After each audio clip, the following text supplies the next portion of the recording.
Hello students, स्वागत है आपका अपने यूट्यूब चैनल अटल एकेडमी पे। मैं इंद्र मोहन आज आपको सीआरपीएफ की जो बम्पर भर्ती निकली है दोस्तों, 799 पोस्टें आई हैं और अलग अलग ट्रेड के हिसाब से आई हैं। उन सभी के बारे में बताऊंगा कि किस पोस्ट के लिए क्या है, उसके लिए क्वालिफ़िकेशन क्या है, उसके लिए फ़िज़िकल प्रोसेस क्या है, उसका जो हमारा रिटन एग्ज़ाम का प्रोसेस वो क्या है। तो उन सभी के बारे में जानेंगे दोस्तों। और क्या है इसके लिए एज का प्रोसेस, कितनी एज होनी चाहिए, एसआई के लिए कितनी होनी चाहिए, एएसआई के लिए कितनी होनी चाहिए, कांस्टेबल के लिए, इन सभी के बारे में जानेंगे। और जानेंगे कि किस पद के लिए कितनी वैकेंसीज़ हैं, इन सभी के बारे में जानेंगे दोस्तों। तो देखते रहिए आखिर तक वीडियो को। अगर ये वीडियो आपको अच्छा लगे तो इस वीडियो को लाइक करें, शेयर करें और चैनल को सब्सक्राइब करना भी न भूलें। और सीआरपीएफ से संबंधित जितनी भी महत्वपूर्ण जानकारी होगी दोस्तों, तो आपको सबसे पहले अटल एकेडमी की प्लेलिस्ट पे जाके मिलेगी। तो दोस्तों इसलिए चैनल को सब्सक्राइब कर दीजिए ताकि आपको नोटिफिकेशन सबसे पहले मिले। तो चलिए दोस्तों देखते हैं। तो सबसे पहले जो नंबर ऑफ़ पोस्ट है वो कितनी है दोस्तों, 789 है। 799 पोस्टें हैं।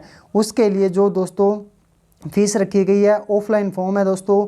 अगर आप फॉर्म फिल करना चाहते हो तो एक फॉर्म अपने जो ई मित्रा है वहाँ से निकलवा सकते हो। और 20 रुपये का फॉर्म आएगा, 10 रुपये 20 रुपये मिल जाएगा आपको। और वहाँ से आप भर के और अपने पोस्ट ऑफिस के अंदर फीस इसकी जमा करवा सकते हो। तो फीस जो है दोस्तों वो ओबीसी और अनरिजर्व्ड कैटेगरी होती है, उसके लिए 200 रुपये है। और ग्रुप बी के लिए इसकी फ़ीस जो है वो 100 रुपये है। एससी और एसटी के लिए बिल्कुल फ्री है दोस्तों, कुछ भी नहीं फीस इसकी। तो दोस्तों जो पेमेंट है मोड है मैंने आपको बता दिया, Indian postal orders and bank drafts के द्वारा भी आप भुगतान कर सकते हो। तो सबसे पहले दोस्तों इंपॉर्टेंट डेट्स क्या है। स्टार्टिंग डेट, अप्लाई करने की जो डेट है दोस्तों, आवेदन करने की तिथि क्या है, 20 तारीख को इसका आवेदन होना स्टार्ट हो गया था। ठीक है दोस्तों। और लास्ट डेट इसकी कब है, 31/8 को इसकी लास्ट डेट है। तो आपको बिल्कुल याद रखना है। और जो एग्ज़ाम डेट है दोस्तों वो कब होगी, तो 20/12 को दिसंबर के अंदर इसका एग्ज़ाम होगा। और उससे पहले क्या होगा, फिज़िकल प्रोसेस होगा, उसके बाद में ही क्या होगा दोस्तों, एग्ज़ाम होगा। ये बात भी आपको याद रखनी है। तो इसके लिए दोस्तों क्या होनी चाहिए, फिज़िकल प्रोसेस क्या होता है इसके अंदर। फिज़िकल प्रोसेस के अंदर मैं आपको बता दूं दोस्तों, जो जनरल के अंदर और एससी और ओबीसी के जो भी स्टूडेंट होते हैं उसके लिए जो हाइट है वो 170 सेंटीमीटर होनी चाहिए। और फीमेल के लिए, महिला के लिए कितनी होनी चाहिए, 157 सेंटीमीटर होनी चाहिए। ठीक है दोस्तों, ये बातें आपको याद रखना है।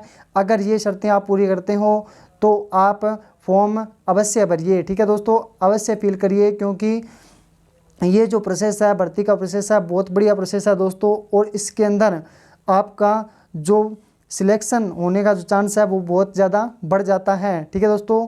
तो एसटी के लिए कितनी होनी चाहिए, एसटी के लिए जो है दोस्तों हाइट वो कितनी होनी चाहिए, मेल के लिए होनी चाहिए 162.5 सेंटीमीटर होनी चाहिए और 165 तक होनी चाहिए। और फीमेल के लिए कितनी होनी चाहिए, फीमेल के लिए होनी चाहिए 150 सेंटीमीटर से लेकर और 155 सेंटीमीटर तक। ठीक है दोस्तों। तो ये बात भी आपको याद रखना है। अगर आप इन दोनों को शर्तों को पूरा करते हो तो आप जो फॉर्म है वो अवश्य भरिए। ठीक है दोस्तों। तो अनरिजर्व जो कैटेगरी के लिए जो चेस्ट है, जो छाती है वो कैसे नापी जाएगी, तो 80 सेंटीमीटर जो है वो नॉर्मल नापी जाएगी। और 5 सेंटीमीटर क्या होना चाहिए दोस्तों, वो होना चाहिए फुलाव। ठीक है दोस्तों, 80 सेंटीमीटर होनी चाहिए मेल के लिए। और फीमेल के लिए कोई भी नॉट एप्लीकेबल है दोस्तों, कोई भी मापदंड नहीं है। एसटी के लिए कितनी होनी चाहिए, एसटी के लिए मेल के लिए 76 सेंटीमीटर नॉर्मल होनी चाहिए और 5 सेंटीमीटर क्या होना चाहिए, फुलाव होना चाहिए। ठीक है दोस्तों, ये बात भी आपको याद रखनी है। और फीमेल के लिए कोई भी मापदंड नहीं है, एसटी के लिए भी। अब दोस्तों वैकेंसीज़ की जो डिटेल है वो मैं आपको बता दूं कि एसआई की कितनी वैकेंसीज़ हैं और एएसआई की कितनी वैकेंसीज़ हैं। तो इंस्पेक्टर जो डिटेक्शन है दोस्तों, उसके लिए एक पद है। और जो एज है, एज कितनी है दोस्तों, एज होनी चाहिए उसकी 30 साल से ऊपर ही होना चाहिए, नीचे नहीं होना चाहिए। और उसके लिए जो क्वालिफ़िकेशन है वो कितनी होनी चाहिए, क्वालिफ़िकेशन डिप्लोमा होना चाहिए, बीएससी होम साइंस, बीएससी के अंदर क्या होना चाहिए, होम साइंस, होम इकोनॉमिक्स होने चाहिए। ठीक है दोस्तों, इंस्पेक्टर डिटेक्शन के लिए दूसरी नंबर ऑफ पोस्ट है दोस्तों sub inspector. Sub inspector staff nurse के अंदर आते हैं दोस्तों। स्टाफ नर्स चाहिए इसके अंदर। टोटल वैकेंसीज कितनी है? 175 दोस्तों। उनके लिए ये बहुत ही अच्छा मौका है जिन्होंने जीएनएम कर रखी है +2 करके और जीएनएम कर रखी है, उनके लिए बहुत ही अच्छा मौका है एसआई बनने का सीआरपीएफ के अंदर। तो दोस्तों 175 पद हैं कुल सब इंस्पेक्टर के, और 12वीं क्लास इसकी क्वालिफिकेशन, और साथ में क्या होना चाहिए? जीएनएम किया होना चाहिए। ठीक है दोस्तों। तो इसके लिए भी एज कितनी होनी चाहिए? एज लिमिट होनी चाहिए 30 साल। ठीक है दोस्तों। अब तीसरी नंबर ऑफ वैकेंसीज है दोस्तों सब इंस्पेक्टर। सब इंस्पेक्टर के अंदर 2 वैकेंसीज हैं दोस्तों। एक तो है स्टाफ नर्स की और एक है रेडियोग्राफर की। रेडियोग्राफर की टोटल पोस्ट है वो कितनी हैं?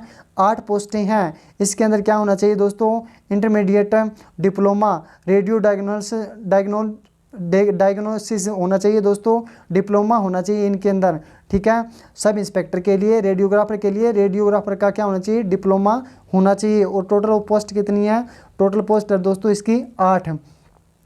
चौथी जो पोस्ट है दोस्तों वो क्या है? Assistant sub inspector. एएसआई की जो पोस्ट हैं दोस्तों, फार्मासिस्ट चाहिए इसके अंदर। 84 पद हैं इसके अंदर। और एज कितनी है दोस्तों? एज भी देखिए 20 से लेकर 25 साल इसकी क्या होनी चाहिए? एज होनी चाहिए। और 12वीं क्लास के साथ क्या होना चाहिए? डिप्लोमा होना चाहिए फार्मेसी के अंदर। 84 पद हैं और 20 से 25 साल की एज है। 12वीं क्लास के साथ डिप्लोमा होना चाहिए फार्मेसी के अंदर।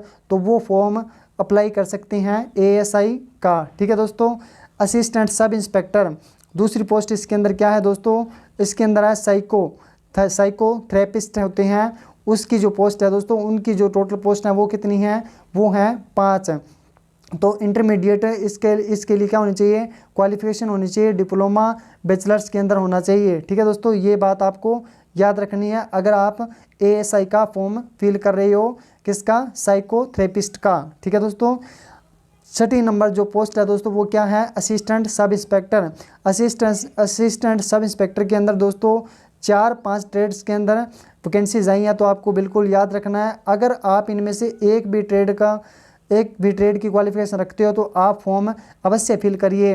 Assistant sub inspector dental technician, तो 4 पोस्टें हैं इसके अंदर। इसके अंदर क्या होनी चाहिए? 20 से 25 साल के बीच में एज होनी चाहिए। और मैट्रिकुलेशन डेंटल हाइजीनिस्ट कोर्स होना अवश्य है दोस्तों। क्या होना चाहिए? डेंटल का जो कोर्स है वो किया होना चाहिए। किस पोस्ट के लिए? डेंटल टेक्नीशियन के लिए। और 4 पोस्टें हैं टोटल। 7 नंबर पे पोस्ट है दोस्तों असिस्टेंट सब इंस्पेक्टर। तो लेबोरेटरी टेक्नीशियन चाहिए। कितने चाहिए? 64। बहुत ज़्यादा पोस्टें हैं दोस्तों, 64। इसके लिए क्या होना चाहिए? इसके लिए मैट्रिकुलेशन के साथ क्या होना चाहिए? डिप्लोमा होना चाहिए मेडिकल लेबोरेटरी टेक्नोलॉजी के अंदर। ये भी आपको पता होना चाहिए। अगर आप ये शर्त फॉलो करते हो तो आप ये फॉर्म अवश्य फिल करिए। असिस्टेंट सब इंस्पेक्टर 8 नंबर पे जो वैकेंसीज है दोस्तों वो किसकी है? Assistant sub inspector. Electrocardiography technician चाहिए 1। तो इसके लिए क्या प्रोसेस होना चाहिए? उसके लिए मैट्रिकुलेशन होनी चाहिए 10वीं क्लास। इलेक्ट्रोकार्डियोग्राफी होनी चाहिए टेक्नोलॉजी सर्टिफिकेट होना चाहिए उसके पास। 9 नंबर पे जो दिया गया है, 9 नंबर पे है हेड कांस्टेबल। बहुत ही इंपॉर्टेंट पोस्ट है दोस्तों। हेड कांस्टेबल की आप भरा सकते हो, फॉर्म फिल कर सकते हो। हेड कांस्टेबल के अंदर क्या है? साइकोथेरेपी असिस्टेंट, नर्सिंग असिस्टेंट और मेडिक। ठीक है दोस्तों। 88 पोस्टें हैं। 88 पोस्ट्स है कुल।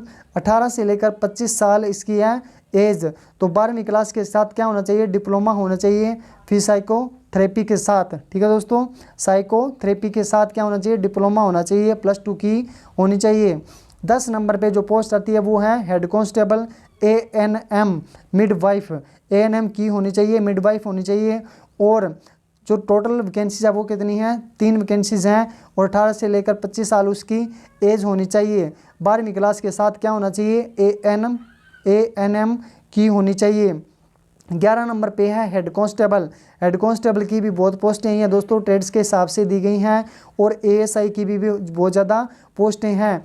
मैं बार बार कह रहा हूं दोस्तों, अगर आपके पास एक भी ट्रेड है इनमें से तो आप फॉर्म अवश्य फिल करिए। ठीक है दोस्तों, क्योंकि कंपटीशन इसके अंदर बिल्कुल भी नहीं होगा। क्योंकि ट्रेड्स की पोस्टें हैं दोस्तों हर कोई फिल नहीं करता है। हेड कांस्टेबल 11 नंबर की जो पोस्टें हैं दोस्तों वो मैं आपको बता दूं, 11 नंबर की जो पोस्टें हैं वो क्या है, हेड कांस्टेबल के अंदर डायलिसिस टेक्नीशियन होना चाहिए और 8 पोस्टें हैं इसके लिए और 18 से 25 साल इसकी एज होनी चाहिए। तो इसके लिए क्वालिफिकेशन क्या है, क्वालिफिकेशन है 12वीं क्लास के साथ डिप्लोमा होना चाहिए डायलिसिस टेक्नीशियन का। ठीक है दोस्तों। 12 नंबर पे पोस्ट है head constable. Head constable junior X-ray assistant चाहिए, 84 चाहिए दोस्तों। 84 पोस्ट्स हैं, बहुत ज़्यादा पोस्ट्स है दोस्तों, इसकी कमी नहीं है। 20 से लेकर 25 साल इसकी क्या होनी चाहिए, उम्र होनी चाहिए, एज होनी चाहिए।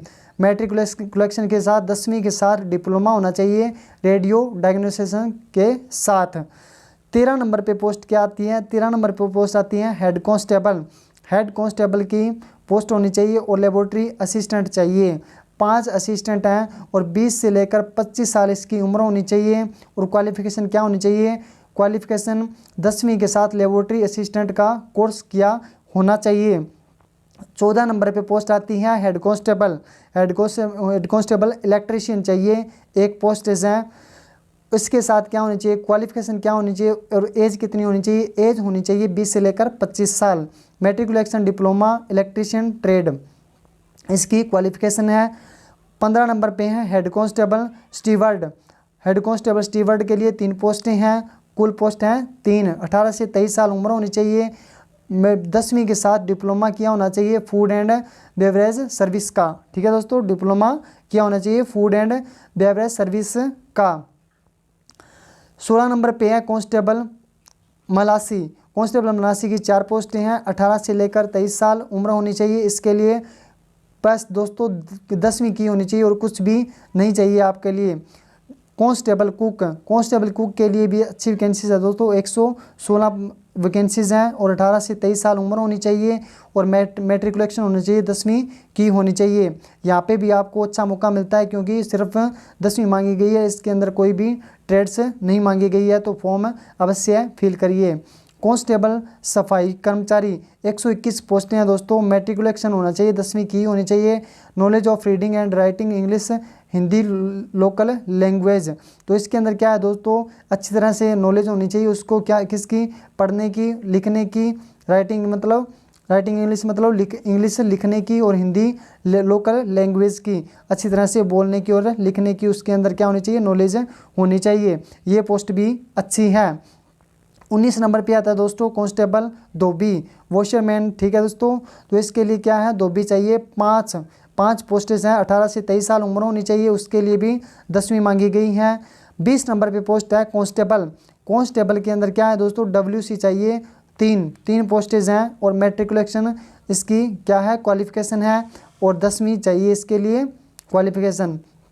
21 नंबर पे है कांस्टेबल टेबल बॉय, तो 1 पोस्ट है और मैट्रिकुलेशन की है 10वीं की होनी चाहिए, 18 से 23 साल उम्र होनी चाहिए। वो आपकी कैटेगरी के हिसाब से जो छूट दी गई हैं वो अलग है दोस्तों, यहाँ पे 18 से 23 साल ही मेंशन की गई हैं। अगर आपको 3 वर्ष की जो इलेक्शन मिलती है तो 3 साल की जोड़ लीजिए, अगर आपको 2 साल की मिलती है 2 साल जोड़ लीजिए और 5 साल की मिलती है तो 5 साल जोड़ सकते हो। ठीक है दोस्तों, और फॉर्म जो है अपना फिल कर सकते हो। 22 नंबर पे है हेड कांस्टेबल। हेड कांस्टेबल चाहिए वेटनरी के अंदर, 3 पोस्टें हैं, 18 से 25 साल उम्र होनी चाहिए। 12वीं क्लास के साथ डिप्लोमा डिग्री वेटनरी के अंदर होना चाहिए दोस्तों और लाइफ स्टॉक मैनेजमेंट के अंदर कोर्स किया होना चाहिए। 23 नंबर पे जो पोस्ट है हेड कांस्टेबल लैब टेक्नीशियन की है, एक ही पोस्ट है दोस्तों, ज़्यादा पोस्टें नहीं हैं। अगर आप इनमें से शर्तें पूरी करते हो तो आप ये फॉर्म अवश्य फिल करिए। 24 नंबर पे जो पोस्ट है वो क्या है, हेड कांस्टेबल रेडियोग्राफर, तो इसके लिए भी क्या होनी चाहिए, 18 से 25 साल उम्र होनी चाहिए। 12वीं क्लास के साथ डिप्लोमा किया होना चाहिए वेटनरी रेडियोग्राफी के अंदर। ठीक है, तो दोस्तों 18 से 25 साल उम्र होनी चाहिए। टोटल वैकेंसीज कितनी है, तो 1 वैकेंसीज है। तो अब मैं बता दूं दोस्तों, जो अलग अलग कैटेगरी के हिसाब से अलग अलग जो मापदंड है वो मैं आपको बता दूं कि किसके लिए कितना मापदंड है और क्या रहेगा फिजिकल प्रोसेस। तो जो अनरिजर्व कैटेगरी होती है दोस्तों और शेड्यूल कास्ट होती है और अदर बैकवर्ड क्लास होती हैं, OBC होती है दोस्तों और SC होती है और UR जो होती हैं, इन सभी कैटेगरी के लिए मेल कैंडिडेट के लिए 170 सेंटीमीटर क्या होनी चाहिए, हाइट होनी चाहिए। और फीमेल के लिए, महिला के लिए कितनी होनी चाहिए, 157 सेंटीमीटर उनकी हाइट होनी चाहिए।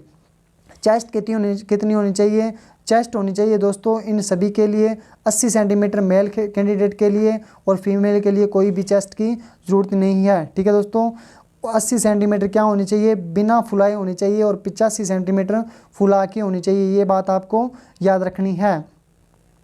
आगे है दोस्तों, जो भी दोस्तों एसटी से बिलोंग करते हैं, जो भी शेड्यूल्ड ट्राइब्स जाति से बिलोंग करते हैं, उनके लिए मेल के लिए कितनी है, मेल के लिए जो हाइट है वो है दोस्तों 162.5 और फीमेल के लिए है 150 सेंटीमीटर।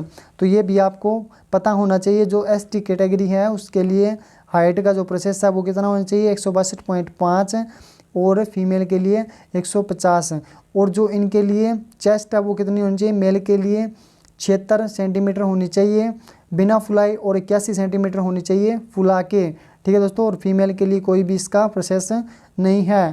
ठीक है दोस्तों, तो ये दोनों बातें आपको ध्यान में रखना है अगर आप एसटी से बिलोंग करते हो तो। अब बात आती है कि फिजिकल इफिशिएंसी जो टेस्ट है वो क्या होगा।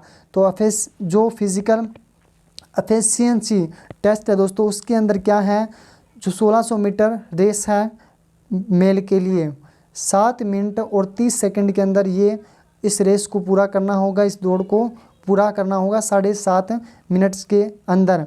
और इसके लिए लॉन्ग जंप है 10 फीट लॉन्ग जंप है, और 3 चांस दिए गए हैं इसके अंदर। और 3 फुट जो है वो क्या है, हाई जंप है, और 3 चांस भी इसमें दिए गए हैं। तो महिला के लिए क्या प्रोसेस है, महिला के लिए दोस्तों 800 मीटर रेस है और 6 मिनट्स दिए गए हैं। 6 फीट के इसके लिए क्या है, लॉन्ग जंप है, और 3 चांस इसके अंदर दिए गए हैं। हाई जंप कितना है, 2.5 फीट क्या है, हाई जंप है, और इसके लिए भी 3 चांस दिए गए हैं। तो ठीक है दोस्तों, ये भी आपको याद रखना है।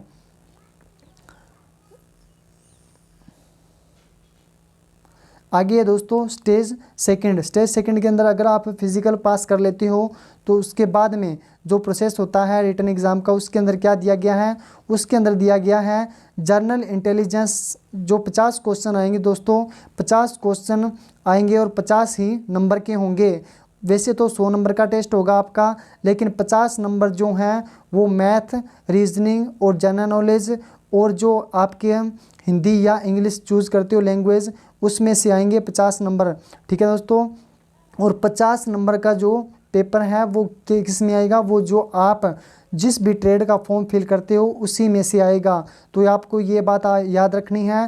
जो जनरल इंटेलिजेंस रीजनिंग के अंदर 10 क्वेश्चन आएंगे, जनरल अवेयरनेस के कितने आएंगे, 10 क्वेश्चन आएंगे, वो भी 10 नंबर के होंगे। न्यूमेरिकल एप्टीट्यूड तो मैथ के अंदर कितना आएगा दोस्तों, मैथ के अंदर 15 क्वेश्चन आएंगे। इंग्लिश या हिंदी या तो आप इंग्लिश चूज़ करते हो तो इंग्लिश कर सकते हो, अगर आप हिंदी में करना चाहो तो हिंदी में भी कर सकते हो। तो 15 क्वेश्चन उसमें से आएंगे, तो ये 50 क्वेश्चन आएंगे।